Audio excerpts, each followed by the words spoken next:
SHOWLLCITY. That's all we need.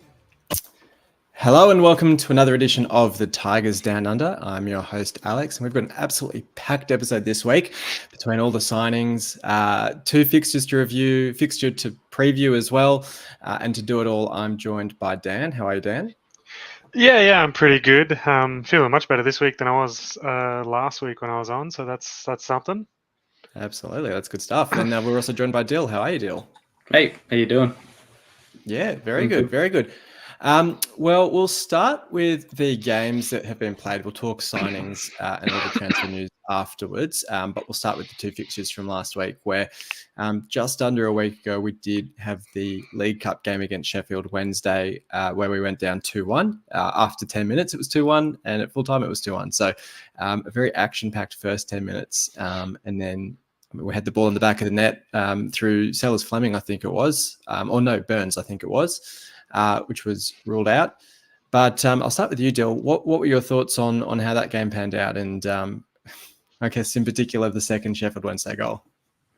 Yeah, well, it was a bit of a nightmare right at the start. I think it was about 5:30 in the morning for us, or 4:30, I think. So, 20 seconds in, and they're already through it. Kind of felt like a fever dream, and hoping I can wake up again. But yeah, I don't know that. It seemed like it was obviously an action-packed first 10, 15 minutes for, all the goals scored. But then we sort of found our feet towards the end of the first half. And then I think it was the second half, I felt like we were the better team in the second half, but we just couldn't get through. But yeah, that ruled out goal with the keeper. Was it second half or first half? I can't remember. I think it was second half. I think it was second, yeah. I think it was Sellers or Burns, yeah. That was a bit of a bummer, but that's just classic championship. Kind of prefer that we don't go and look back at all of those with VAR. But yeah, I don't know. It was an interesting game. It sort of seemed like I think Sheffield had 10 new players. They had a different 11 compared to the last game against Plymouth. I think it was against Plymouth, but yeah, which is somewhat concerning, I suppose. If we were almost strengthening our side from the opening day, and they were weakening it, and we still went down 2-1. Dan, look, it's almost a common theme between this game and the Plymouth game, which we'll talk about in a second. But it did feel as if when we pressed Sheff Wednesday that they panicked a lot, ball went out of play, and we created a lot of chances, but we just didn't do it enough. And it felt like one of those games where if we'd been a little bit more on it, we might have been able to get a better result. Yeah, it's sort of a familiar story across regimes, the just inability to capitalize on opportunities.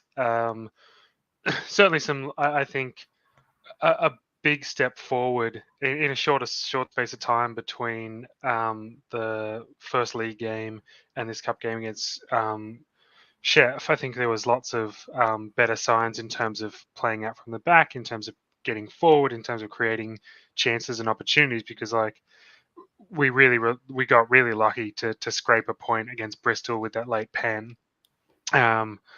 So we're in a game that we didn't really create that much, but I thought we created a fair amount of chances against Wednesday. Certainly the Burns disallowed goal was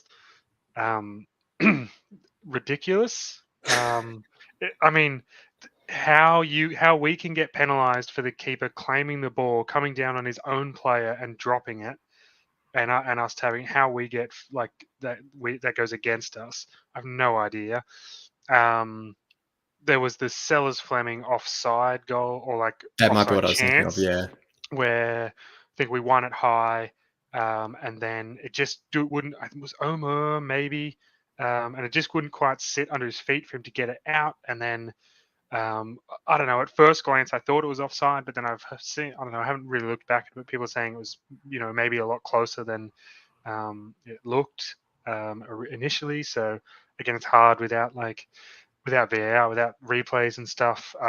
But at the end of the day, I think the nature of the goals, the way that we conceded the goals, I think means that the result is probably pretty fair. We definitely need to improve in that area.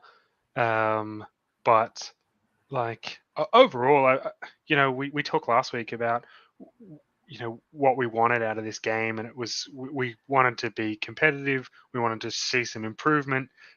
We just like the cup game wasn't, didn't really feel like a priority to us. As long as we went out and competed, we'd have been pretty happy. And I think 2-1, against admittedly a massively changed 11, but a team that won 4-0 on the weekend. Admittedly, they went and then got thrashed 4-0 after playing us. So, but I think that's a good. I think it was a good hit out. It would have been really nice to even have pushed a draw and then forced it to go a little bit longer. I think we might have come out on top.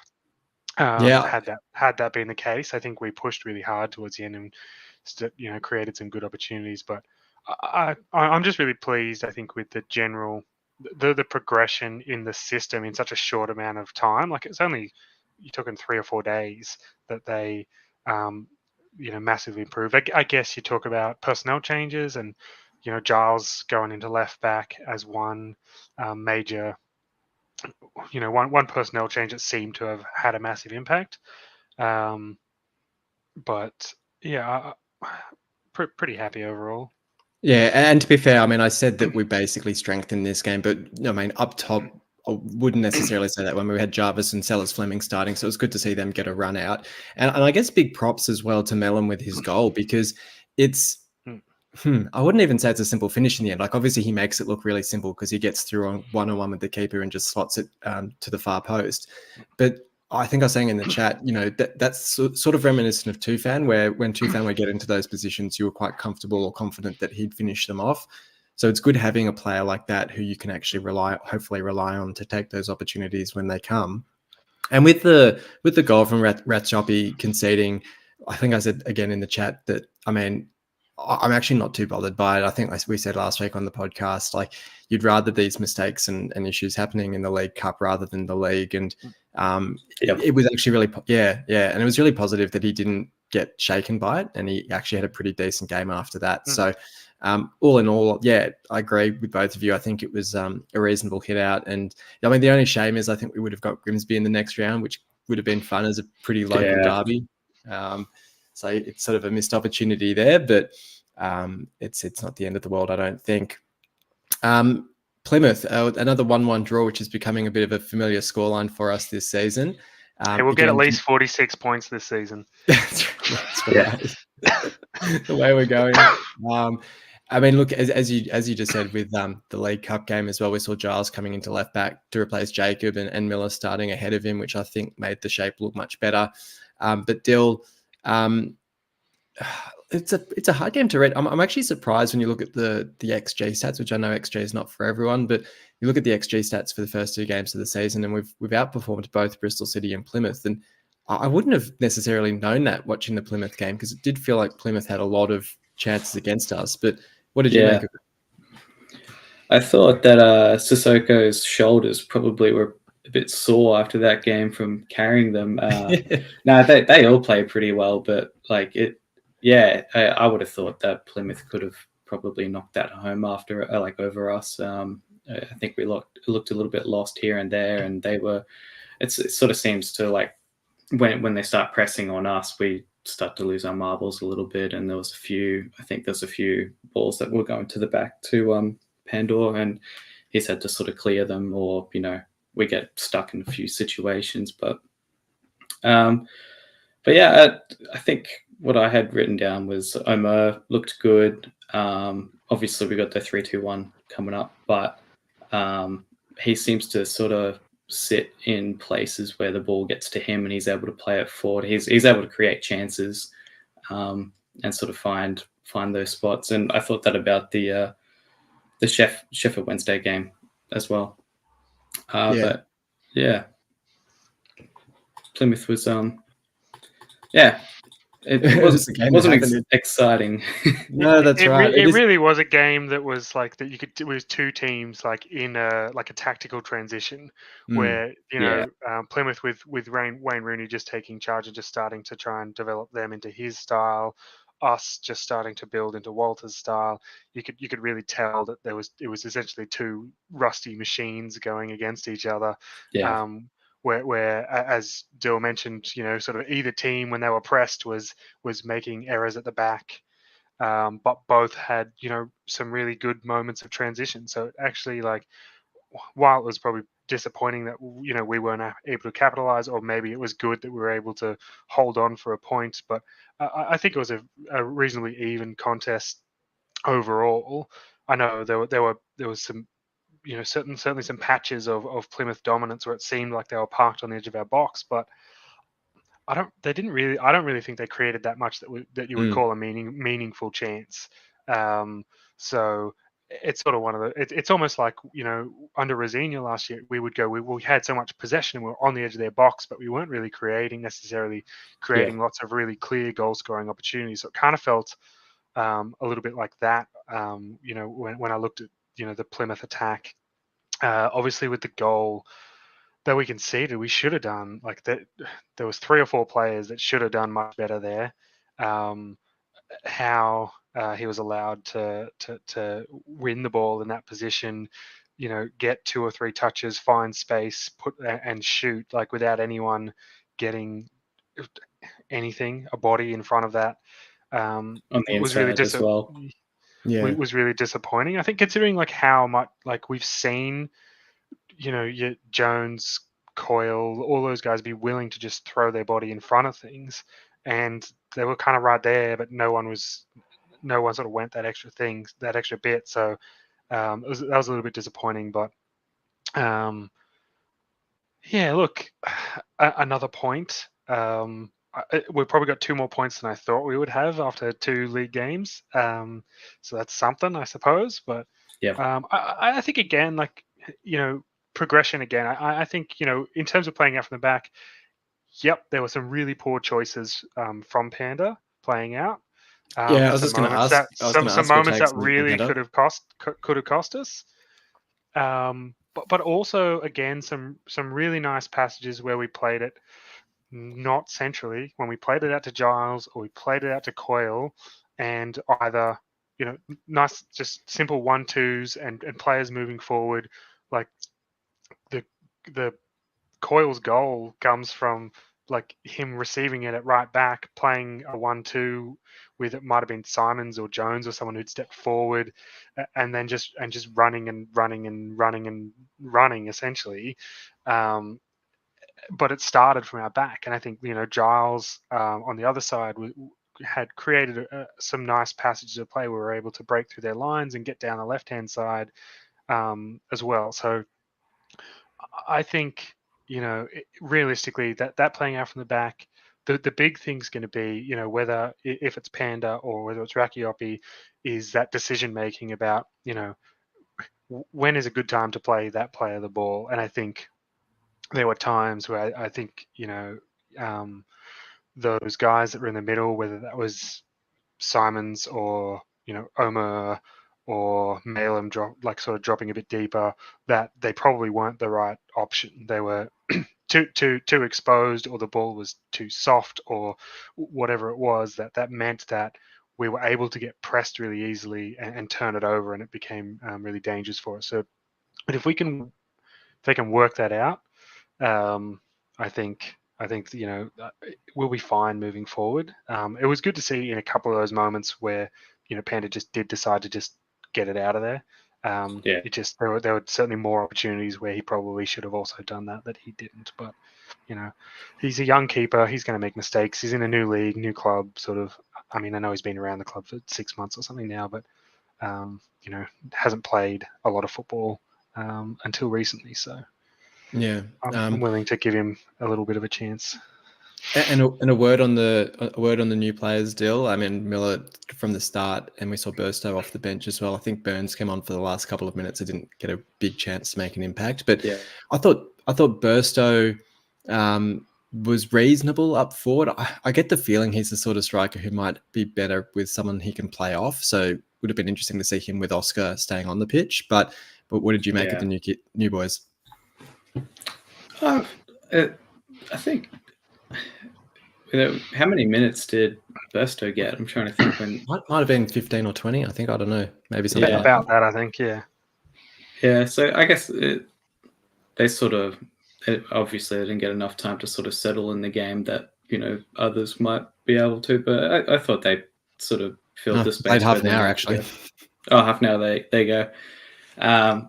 But yeah, I don't know. They didn't seem glaringly out of place. As compared to some that have sort of come in and felt like they can't really deal with the pressure at first. But I don't have too much to say about them. No, fair enough. And in terms of Oscar starting up top, he's the sort of striker I find if he doesn't score a goal, it's hard to. No, you forget that he's in the game. I totally thought I forgot. Dare I say it's a bit like Haaland, but Haaland scores a few more goals. It'd be great if he was like Haaland. That'd be awesome. I don't know. That was a big disappointment. I think Oscar. I don't know. I still get giddy whenever I hear it that he's playing. Compared to his first season, I think he scored 17. Or something like that, and then just sort of fell off since then, went on loan and whatnot. But yeah, I can't even remember half the things that he did in that game or where he was on the pitch, just because of whether we were playing a lot more mid in the mids. But yeah, I don't know. That was disappointing from him. No, fair enough. And then just a word for me on the Coyle goal. I thought we sort of touched on it already, but terrific finish. I'm a little concerned that it is a little reminiscent of last season, sort of relying on moments of brilliance from players rather than creating a high number of shots and sort of wearing them down with good opportunities. But you take the goals as they come, and I guess we'll see how we manage to score next week against Millwall. If we're last minute penalty, wonder goal from the captain, I wonder what comes next. But no, it's got to be a calamitous error for an own goal or something. Yeah, I think that's what we're doing now. Yeah, that's what we're missing. But I might start with you, Dan, for your votes for this game. Well, all right. So I'm going to go 3 points to Coyle. I think just an outstanding shift capped off by an outstanding finish. In as much as he could be from right back. But ahead of from Panda for a last minute corner is the other option for the next goal. Shout for a next goal. Yeah, it's not a bad one.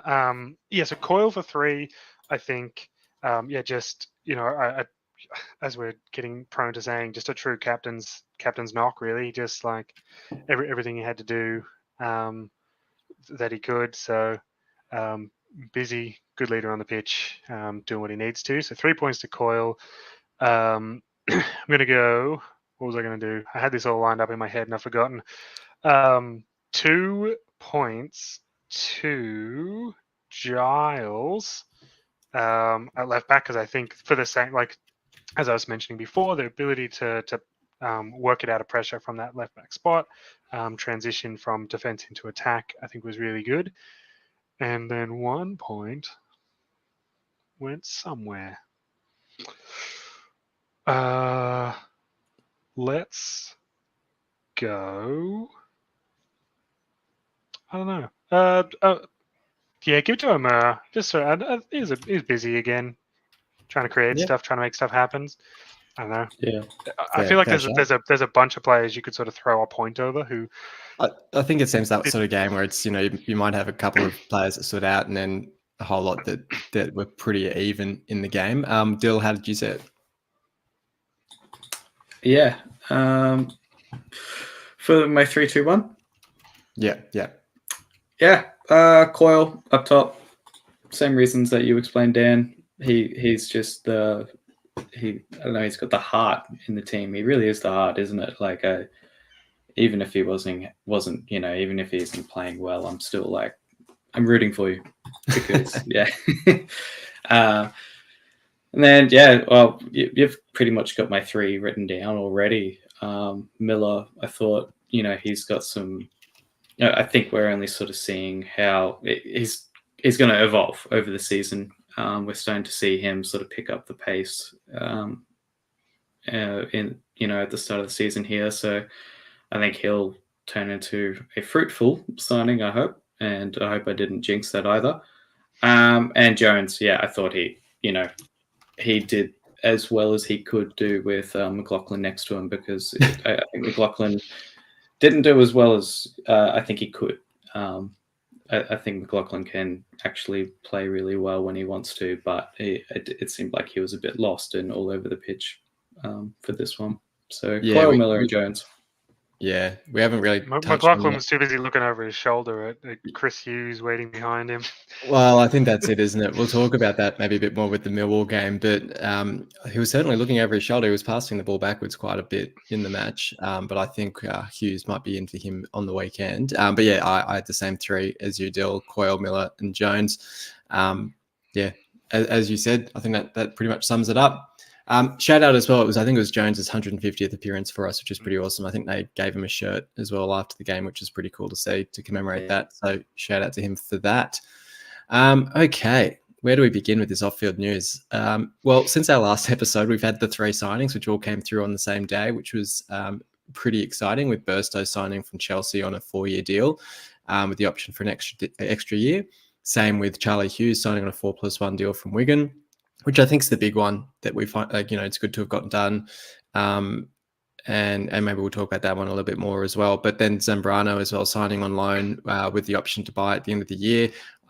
Suspect that that's essentially just so we can see what the outcome is with this drug issue, which I was listening to. It was a great podcast I retweeted this morning on our Twitter account. That was, funnily enough, like an Ecuadorian Hull City supporter, which I'm like, that's the perfect blend. If you're going to talk about an Ecuadorian player signing for City, it's such a good, maybe I don't know if any of us have insight on Thomas. Is it Thomas Waddingham, the Brisbane Roar striker? Waddingham. I'm definitely not an expert. I think I remember seeing him around play some of the NPL games and whatnot. I'm trying to remember if he's from Brisbane, but he's been with Raw for a bit, I believe. But he was I think a young gun coming through. Well, he's still only 19, but I think he's been in the Raw team for about 2 seasons now. Sort of came through with Henry Hoare, and that seems sort of like vintage over the last couple of years. So I think they broke out of the academy at roughly the same time. So I think he's been more strongly linked with Stoke, but we'll see if we beat them to that one. I think one of the 2 clubs is copying someone else's homework on that one, because obviously with the swapping of head of recruitments, that probably it's a bit of an overlap in targets there. But no, on Zambrano, it sounds as if the drug issue is essentially he was out with his, I want to say it was either his girlfriend or his sister. It was some female person, and now having shellfish or something, and I think he had an allergic reaction to the shellfish, and she gave him some medication to deal with the allergy, and that medication was a banned substance. So he then, I think, self-reported it, and I think they're sort of doing an investigation from there. But it sounds like if that's the legit story, it sounds as if he shouldn't be too likely to face a ban. But if that's the real story, I mean, who knows what the real story is? That's a great story too, by the way. Shellfish and medication, it's a pretty good one. Like, I've heard a few over the years, but that one's pretty good. Yeah. I think it'll be all right. Like, I can't think why you'd need to be doping up in Ecuador or whatever. But we'll see how it goes. That podcast that you mentioned, that was awesome. Like, it was so detailed around him, and I guess that crossover sort of works in our favor of Ecuador, South America, and a Hull City supporter. So I just listened to that earlier. It's well worth a listen if anyone hasn't listened to it. But basically suggesting that he's already our best midfielder, which as a 20-year-old is crazy. So he along with Hughes, when we sort of think about, we've sold Philogene, we've sold Greaves, where's the next sort of big money sale potentially coming from? To get guys in like that is particularly exciting. So Hughes as well, I mean, he's also 20. Sounds as if there was an open training session today, and someone was saying he basically was, miles ahead of everyone else with his range of passing and just the way he was commanding that defense. So, we'll talk the Millwall game in a little bit, but it seems as if he'd be in line to start in that one over McLaughlin, which is pretty exciting. But Dan, what are your thoughts on those three? I think pretty exciting. They seem like good signings, pretty much. I mean, we knew we needed we needed another strong centre back, to replace Greaves, to keep that competition in those places alive. I think, as much as I like McLaughlin, he's kind of shown to be too inconsistent at this level, unfortunately, to this season, and I always think back to the game the game we watched together last year. Seems to have been his opportunity to really sort of step up and make this his own. But the quality of centre back that we've gone out to get has indicated that basically he hasn't done that.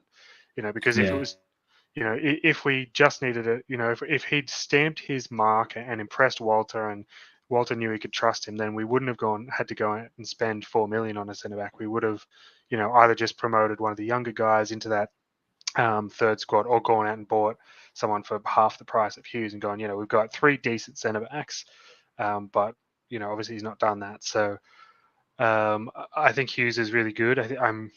I think he's going to be a good replacement for Greaves, to come in and, as you say, be commanding and dominant and strong on the ball and, a good passer. I think that will be something that'll be really beneficial, especially with the way that Walter wants to try and play out. Zambrano is potentially very exciting. I'm really keen to see him on the field and see what he can do with all, he highly rated. So I think it was you who posted something that he'd been linked with Premier League clubs only 6 months ago or whatever. So if you're getting those sorts of players, where for a little while it didn't really feel like we were making that push for promotion again, if you're signing players like that, then all of a sudden you're going, well, maybe we are in for a chance. Maybe this is, could be a season where these things happen. So it's just where it's so frustrating that we're making these signings now, not 3 weeks ago. And you look, it's still very early in the season. It doesn't matter that much. But you look at the Plymouth game, you look at the Bristol City game, and you go, have we thrown away points there by not making these signings earlier? And you'll blink and it'll be December or January. Yeah. And I think, Dan, you were saying you get into the position where then, you get to December. Yeah, you get to December where the players are finally gelled, and then it's then we've got to bring in other players and whatever. Yeah, yes. Anyway, I won't get onto that rant again. That took up a long part of our Facebook chat. But so Zambrano, I'm really excited to see get going. Obviously, Burstow we saw come off the bench. I think there's something about him. I know, you look at his, the record last year was 1 goal in 20 or whatever at Sunderland, but I still I'm not going to try to compare him directly to Delap or whatever, but I say, you look at Delap before he came to us, and it was 3 in his 20 or something at Preston, or what, it wasn't great.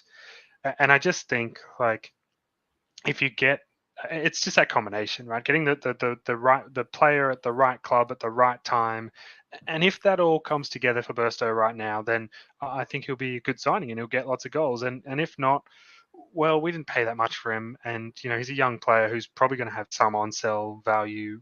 Anyway, I don't think it's not like we're going to lose massive amounts of money on this. And I like that. For the most part, they're long deals. We're tying these players down and saying, these are players for our future. So I think I'm a fan of that, as opposed to. And I know there were reasons for the Connolly 1-year deal and things like that, but I would rather go, yep, we're investing in you, you're a part of this long term, than 12-month deals or the loan deals that then with the options to buy and different things like that, where we're not really committing to these players. And so if we're not committing to them, why should they commit to us? Yeah, I think that's it. And I was going to say the long-term deals are great because it then means, because I guess outside of, it seems to me that the players that we have got in on loan outside of Burns, so Zambrano, and then we'll talk in a second about this Gustavo Puerta who's linked on loan, Bedia as well, I guess, but that one's less important. It seems as if they're coming in with an eye to joining permanently, and there's just a few conditions on why they're loans rather than permanents at the moment.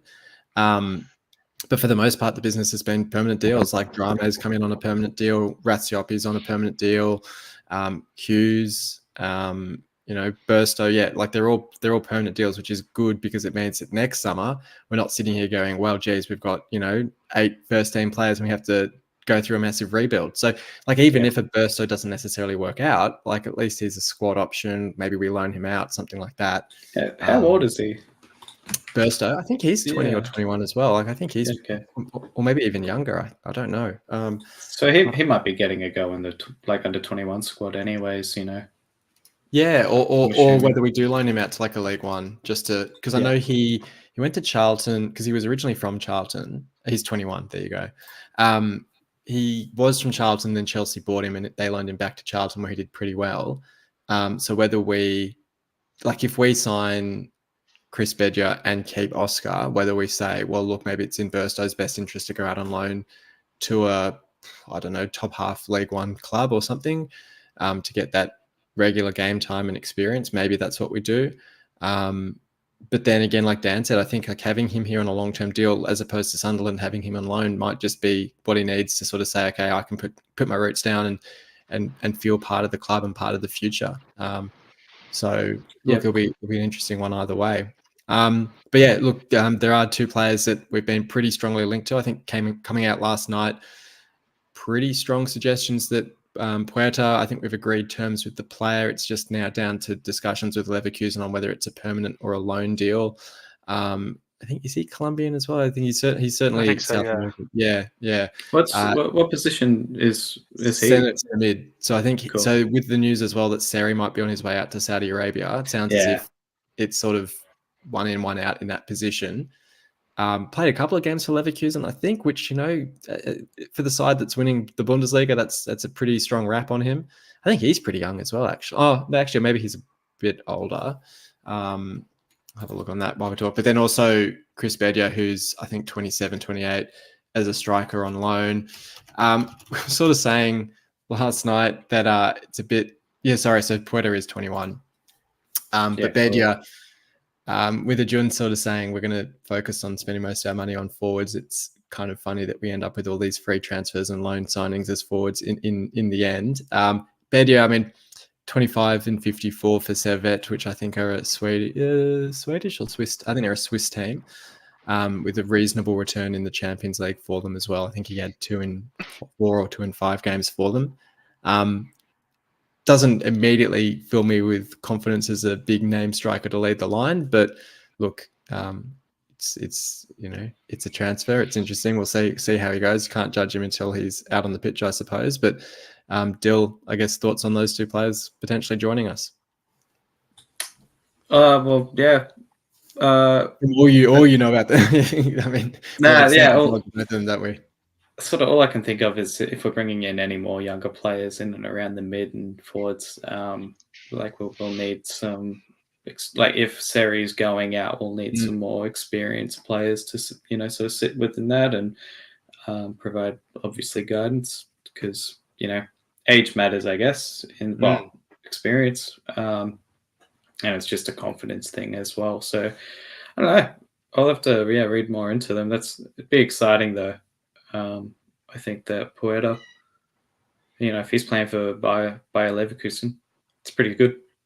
Yeah. I mean, it's a great point you make because when you think if you had Puerta, Zambrano, and I don't know, Simons as your midfield 3, that's a pretty young midfield. Yeah. It feels like we're trying to compete with Sunderland for youngest squad in the division, but it's a great point you make. I think we've been linked to. Name's gone out of my head now from Travis from Blackburn, who I think is 26, 27. So potentially maybe we're looking at bringing him in as well, and that would give us a bit more experience in midfield. But yeah, Dan, what are your thoughts on those players? I think the Gustavo Puerta, I think, is a pretty exciting one. Like, I don't really know too much about sort of either player because I'm not sort of heaps into the Bundesliga. But like the brief little bit of a look up, like he's played under 19s, played under 20s for Colombia. He's playing at a big club in Germany.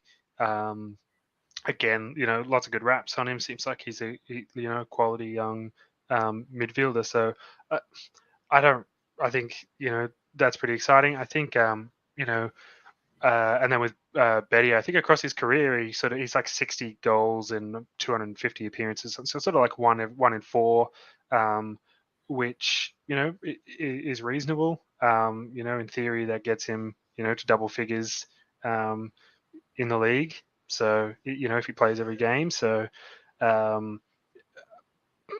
yeah, like I mean, it's just I guess it's the same as what I sort of just said before about Burster. Like if this happens to be that perfect combination of timing, place, and player, then I think both of these guys could be very successful with us if they come Yeah, through. I think Cameron's saying his worry is that we're signing strikers on loan except for Burstow, and it is a fair point. If we are signing Bedia on loan, if we're signing Puerto on loan as well, I mean, more of a midfielder than a striker, but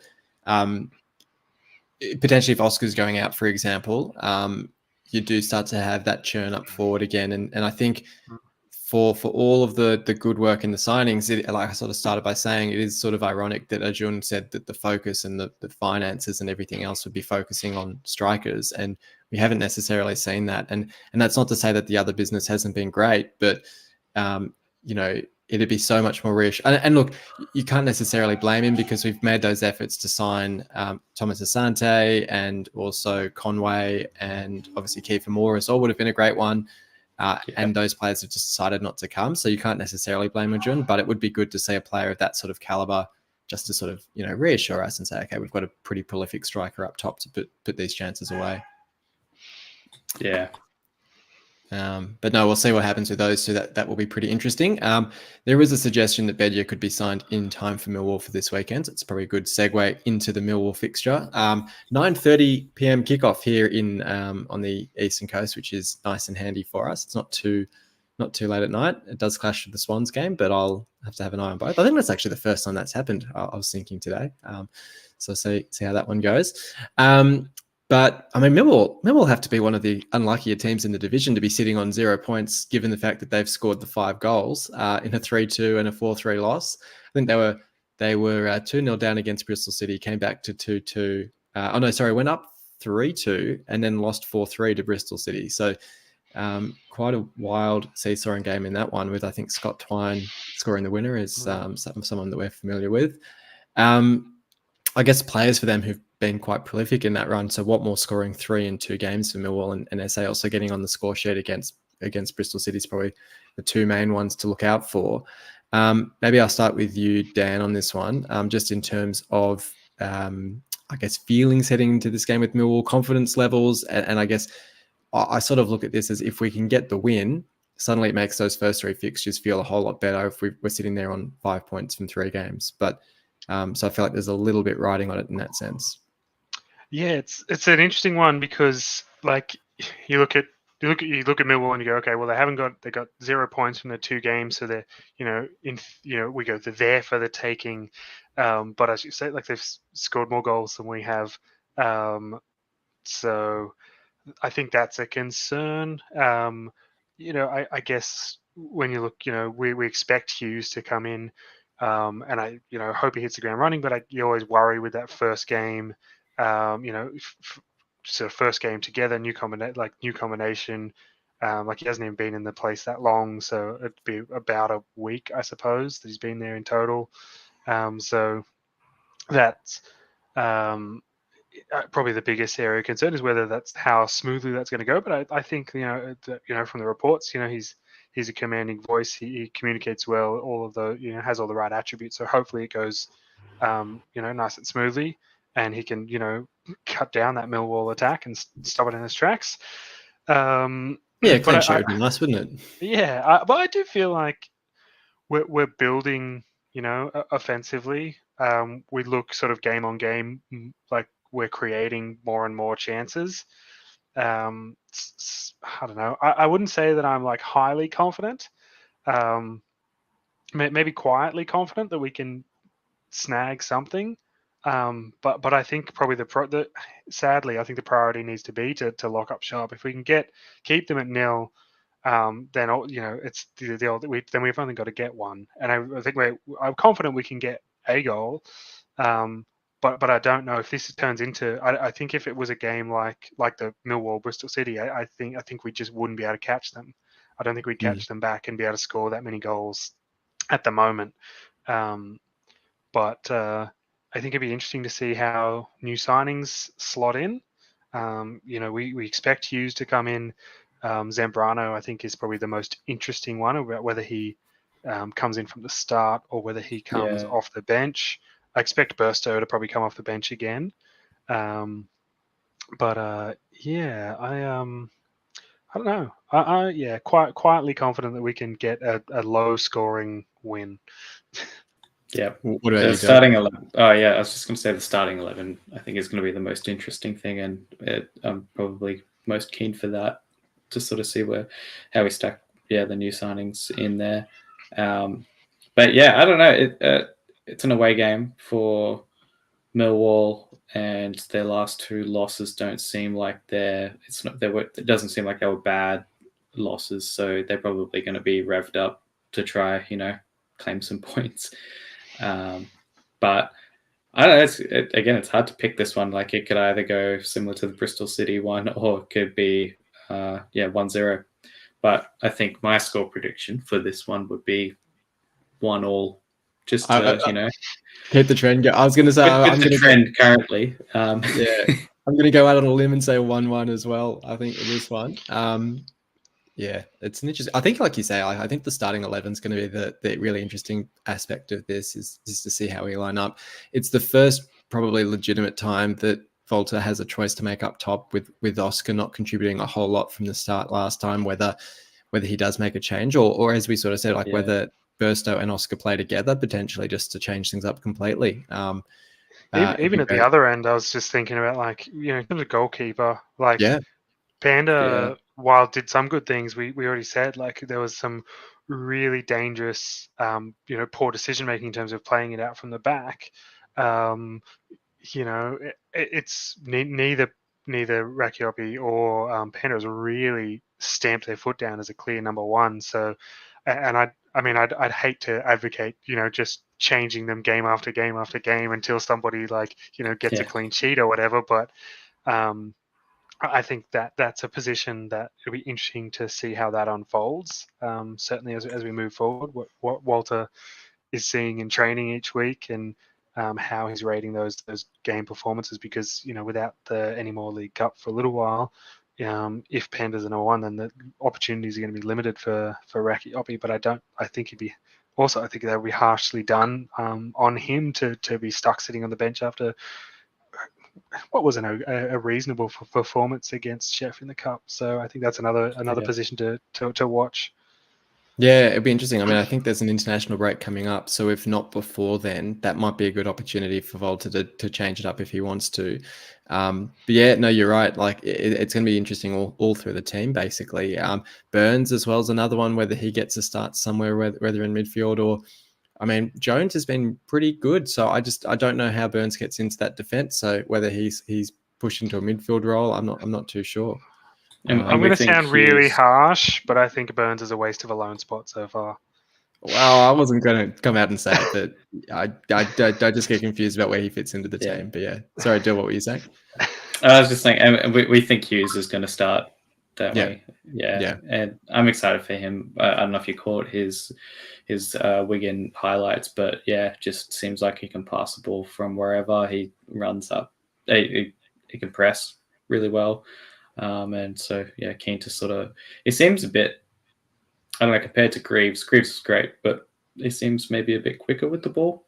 I would say maybe less awkward with the ball. Less gangly. Yeah. Yeah, that's the word I was going for. Yeah. I was listening to another podcast today where there was a suggestion that Haaland might get shut down by Greaves on the weekend, because I think last season Haaland played Wolves or someone, and Dawson shut Haaland down by basically just man marking him out of the game. And I was like, man, I would love to see Greaves on Haaland, and just because like Greaves definitely has the height. I just don't know if he's got the strength. He might have to resort to his old shirt pulling tactics if he's going to try and stop Haaland, I think. But I digress. Yeah, look, it's interesting with Burns. If I didn't know better, I'd almost say we're kind of signing players to suit a 3-5-2 formation. But then I just sort of think we've got Giles and Miller for the same wing. But I almost think you could, if you played Burstow and Oscar up top together, and you played Zambrano, Mellum, and I suppose Simons maybe in midfield, and then you have Omer as one wing back and Giles or Miller as the other wing back. Like, that's not a terrible, and then Burns, Jones, and Hughes at the back. That's not a terrible lineup, but it just seems Slater to slot. Well, yeah, Slater as well. Yeah, that's right. So I think there's a few options there. I don't know if Volta seems the sort. I think I heard a quote from him in press. It was very Grant McCann, where he said his plan B is to make plan A better. So I don't think he's one to play around with formations too much. So, yeah. How far we've come since 2 weeks ago. Yeah, that's right. That's right. But look, no, thanks both of you for joining me for this one. There's been lots to get through, so it's been a good one. So thanks, Dill. Thank you. And thank you, Dan. Yeah, no worries. Thanks everyone for listening in as well. I think I saw we had 8 or 9 people watching along live at once, which was awesome to see. So if you're not a subscriber to the channel, make sure you hit subscribe, like the video as well. If you're listening on Spotify or anything like that, give us a rating as well. It always helps to get the podcast out to more listeners. So thank you everyone for listening in, and we'll certainly be back this time next week to round up what will be probably another frantic week of transfers, and hopefully a win against Millwall as well. But until next time, come on City.